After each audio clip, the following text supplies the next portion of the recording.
Sorry, I'm going to have to... Was that slide number 6 you were talking about? Operators and development organization creating win-wins. Yeah. In that column, number 6, yes, please define it. Program areas. What is there in number 6, please? Sorry, I'm not sure I understand the question. Number 3 was the core themes, connectivity, energy, and M series, and number 6 was the program areas. Mr. Chairman, I'm getting some slight reverb on the sound. I'm not sure I understand the question. Can you help? Maybe you could contact him by email. Yeah.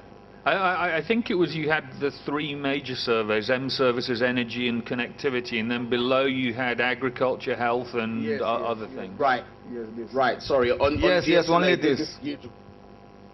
Yes, please clarify. Clarify what those are? All 6 areas. All 6 areas are basically the core areas that the GSMA Association, or the GSMA Development Fund, the development wing of the GSMA Association, have programs for. And in short, these are essentially the areas that they believe they can develop, or M services can be developed under these banners: M Health, Mobile Health Applications, Content and Services; Mobile Agriculture Applications, Content and Services; M for the Applications, Content and Services aimed at improving the lives of women and children; Green Power, which means providing infrastructure and mobile telephony in an environmentally friendly way, and we've seen we're going to see a massive increase in the number of biofueled and solar powered base stations. Mobile money for the unbanked is an area which basically has initiatives like M-Pesa underneath it, and M-Learning, which is a new program that's been sparked by the success of an M4D service pioneered by the BBC Trust in Bangladesh called Janala.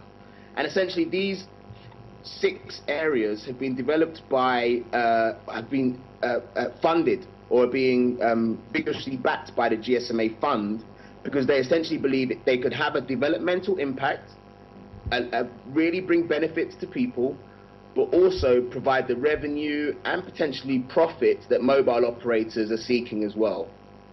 Does that answer the question? Thank you. No problem, sir. I hope I understood the question. If not, please don't hesitate to let me know. There are no more speakers, so please make it short. I just have one quick question: that is there any rationale behind UNICEF having commissioned the study, the fact that it was being used by mobiles are more friendly to children, or any such thing? I don't know if this is confidential. Why is it that, I'm very curious, why UNICEF is the only organization which looked at this rather than any others? I mean, if there's any background to this. This is Alaknanda Rao. Good morning, madam. It's a fantastic question. Sorry, are you guys getting that reverb? Was that me? Can you hear me clearly? Yeah. Simon, can you wave if you can hear me clearly? Yeah, we are hearing you. Great. Yeah, when we were asked, we asked the same question. But when you look at what UNICEF has essentially done with mobile phones, especially open source apps,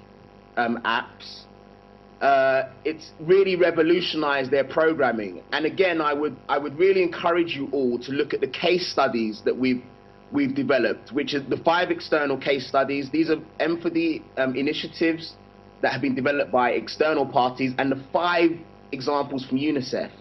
And they really show how mobile phones are already benefiting UNICEF's programming. Moreover, as UNICEF moves towards the equity-based programming that I tried to explain, it's moving towards this equity-based programming, which is to ensure that those at the very bottom of the pyramid are captured, that receive benefits. It's clear that mobile phones lend themselves to that equity-based programming. So it became a no-brainer for them, really.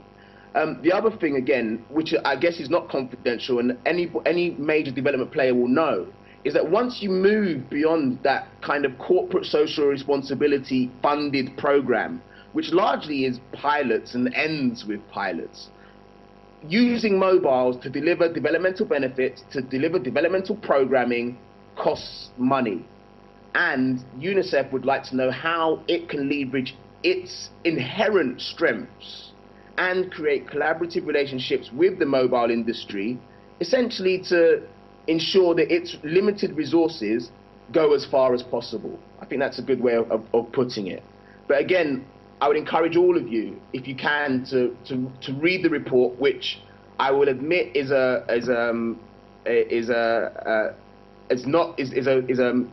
basically doesn't contain all the results we would like it to contain, but also to read the case studies. And the CTO, my team at the CTO, and within our friends and colleagues, GAMOS, and potentially within UNICEF's innovation team, which is a team out of New York that really drove this project, that really pushed us to do this project, would be happy to share more results with you, would be happy to discuss these issues with you. Thank you very well. It was an extremely interesting presentation, and I would like you to stay on and listen to the other two speakers today, and maybe at the end there may be more questions for you. Any other questions, guys? Not right away. And ladies? Not right away. Maybe at the end of the session, if you care to stay on for some more time, you can listen to the other two speakers, and at the end there may be some questions for you too. Thank you very much. Nancy, is Sanjay coming? Probably not, right? So, okay. Now we are left with approximately 15 minutes, and we have two speakers. So I suggest that two speakers take about 20 minutes to speak, and about 5 minutes to answer questions. Is that okay? So we'll take a first Sharbendu. 45 minutes, 50, it's okay, 50. We'll take Sharbendu stock first. Sharbendu Banerjee works for CABI, the world's leading agricultural information service system. Sharbendu, please, you can take 20 minutes.